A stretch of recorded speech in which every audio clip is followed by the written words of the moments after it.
What's going on, man? How are you? Another day. What's going on with you? Not much. Just hanging out. Sunday. Sunday's rest day for everybody. Church day. Just a day to unwind.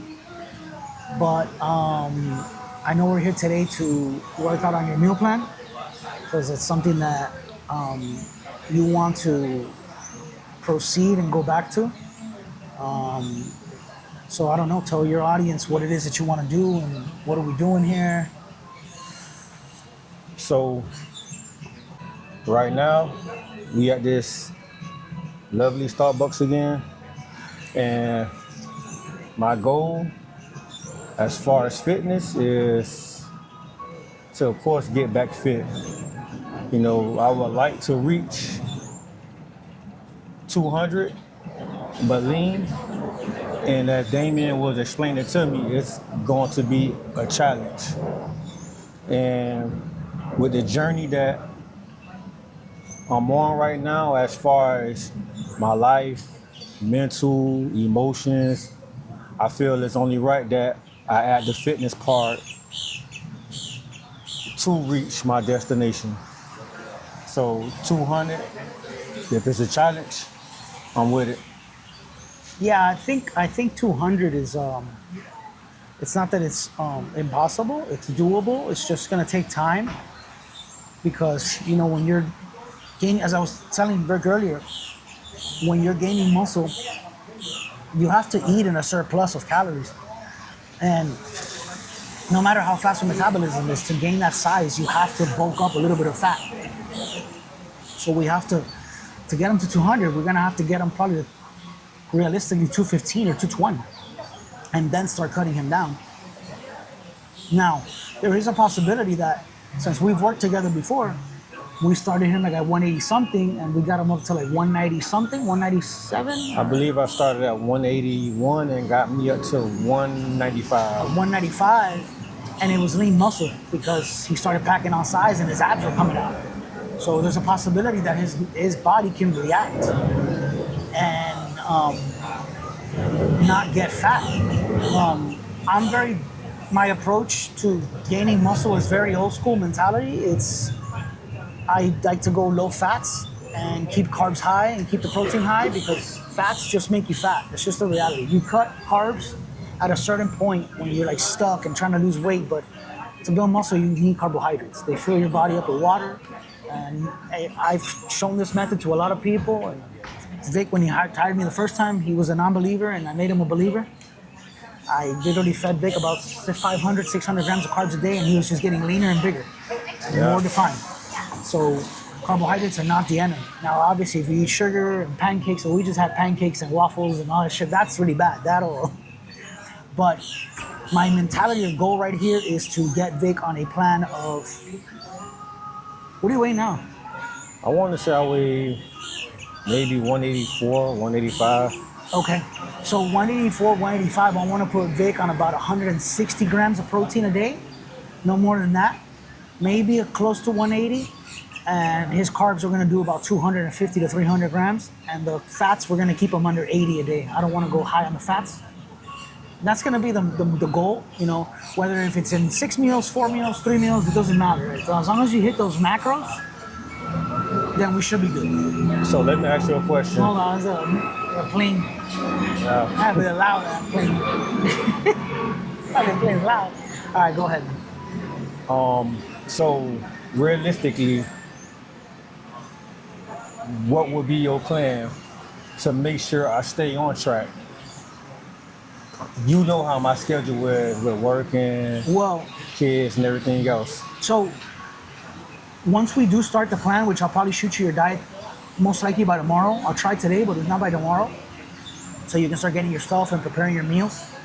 I want you to, for the meantime, till I work on this new diet, I want you to go back kind of to the original diet I gave you. Okay. Okay? Accountability, that's a big one. We're gonna do check-ins every 2 weeks, probably personal check-ins where I have to see you, whether if I see you in face or if I have to FaceTime you. I need to see you, basically. The reason why you hire somebody is because they have an eye and they can see what you're not seeing. I myself, when I was bodybuilding, I hired coaches because I did some drastic shit that I thought I was looking like horrible, and I just looked worse the next day. So Sorry to cut you off. You know, it's funny. When I first came to you, you spotted what the issue was. You said it was food.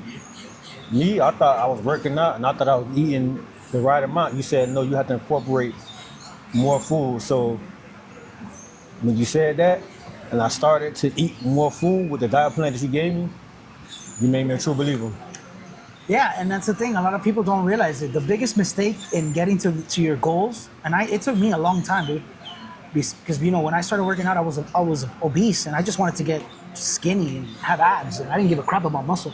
Later on, I became into this lifestyle. But honestly, what people mess up the most, whether it's cutting calories or gaining muscle, is they're not eating enough food. When they're dieting, they're not eating enough food, so the body holds on to muscle. When they're growing, they're not eating enough food.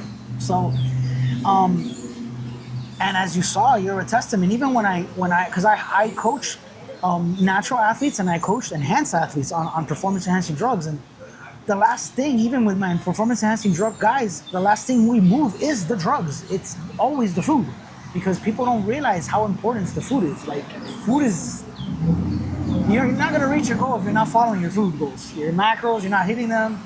It's all, and rest and recovery makes sense. Because you need to recover. So I believe that I'll put you on the same plan as we did last time, Right. and go from there. I don't know if you wanted to change some things. I do want to try to schedule some training sessions with you, which will document them so you guys can see Victor's journey, because I feel that this is going to be more for him, not just in the physical aspect. I think it's going to help him in a lot of things. I believe so. I believe so. Mental, spiritual, and emotional. It's gonna knock all three out. I'll wait till the play. So I think Victor said mental, spiritual, and emotional, and I think, yeah, that's gonna help a lot.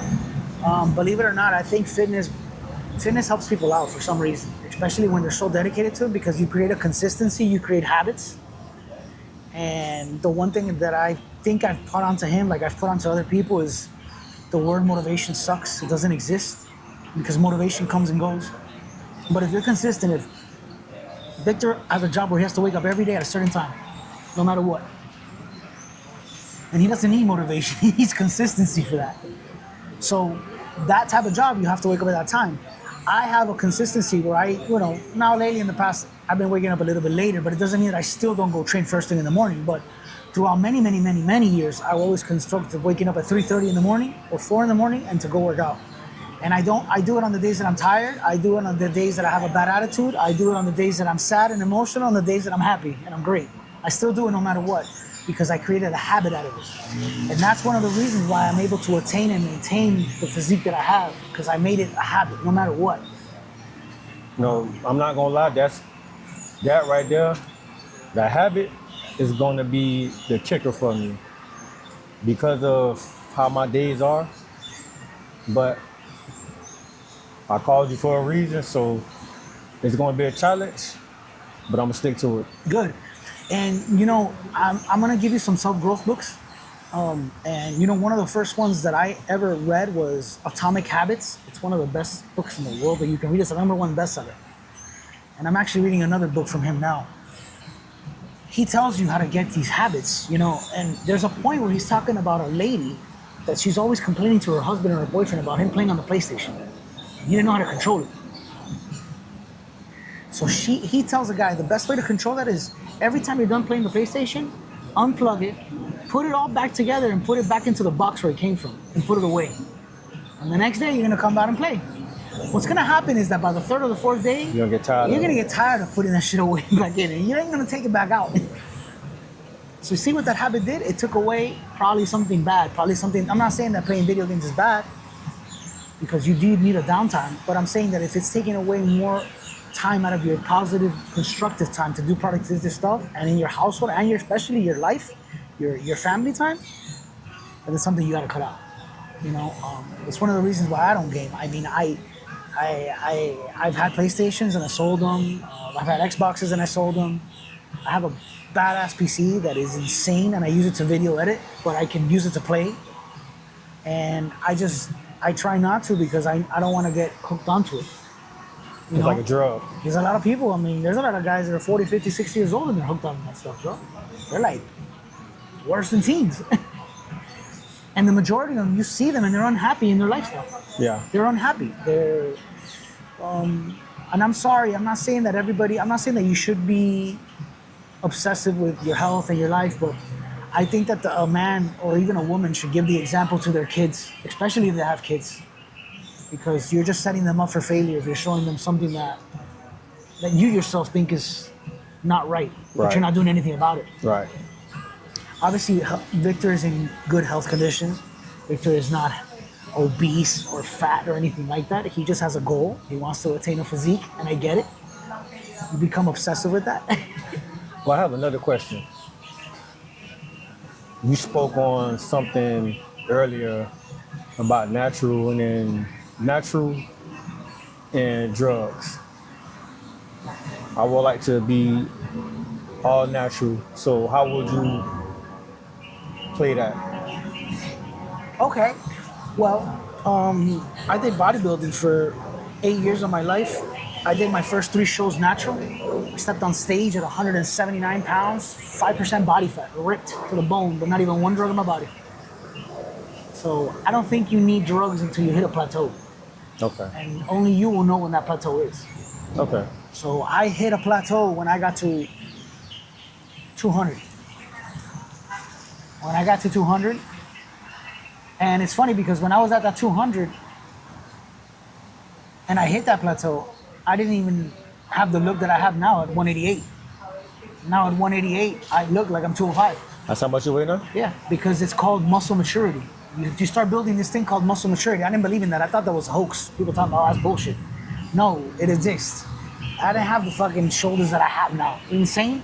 I walk around and that's the one thing that I love the most is my fucking shoulders, my traps. They stand out. I hated my triceps for years. Now my triceps are actually getting that rounding effect. I hated them for years. They weren't like that. But I realized that the longer and the more competitive it came and the more dense the muscle became, the better it became. You know? It was for years, it's just my chest and my chest and my chest. And now, you know, I can tell that it's chest, back, the legs, everything. Okay. So to your question is no. You know, I don't think you hit a plateau until you've had a good 4 or 5 years in your belt training naturally, where you can be like, okay, now I need to be enhanced. Okay. You know? And even then, I wouldn't even consider enhancement, and even if we did do something, it would be testosterone therapy, and that would be because of health issues, not because of gaining more muscle. The reality, you know? Okay. Because I'm telling you, I've done it before, and you know, anybody that's seen my past and my shoulders, you see that I have pictures of my natural state. You know, the only difference is obviously the size. The size becomes different once you're enhanced because of the volumizing effect. There's a volumizing effect that you can't get as a natural, but you can mimic it with shit that I've showed you: sodium, creatine, glutamine, carbohydrates. Carbohydrates are your biggest friend. You know, I can make a natural guy 2-3 days, have him on no carbs, and on the 4th day, load him up so good on sodium, carbs, and minimal water, and he'll look better than an enhanced guy. He'll look like an enhanced guy because I replenished the carbs. I replenished the muscle with the water. So I wouldn't have to worry about that right now. Okay. I think what your goal is very attainable.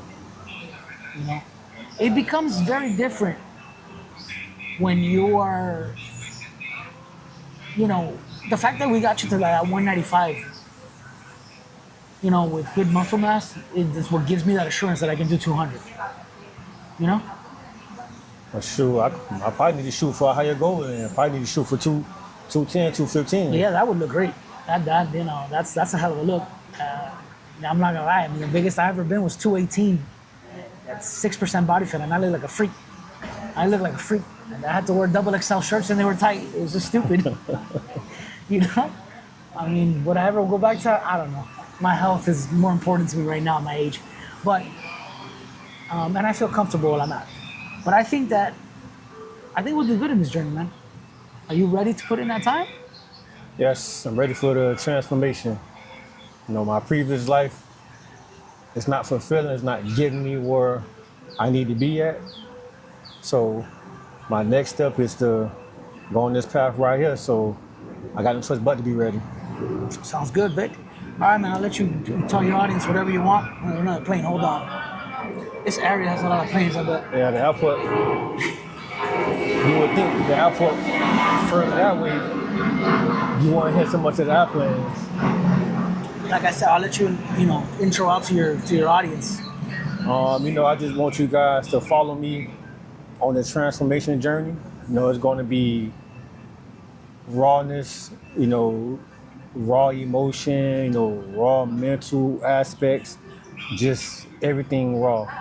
I want you guys to see the transformation in real time. Sounds good. Let's make it happen. All right, bro. So how do you feel about it? Feel great, I'm ready to start this journey and see what it takes. All right, everybody. Sounds good. So now we got to follow Victor and see what happens. I think he'll make good changes. All right, man. It was good meeting up with you, bro. All right, Dane. I'll see you around next week then, all right? Sure.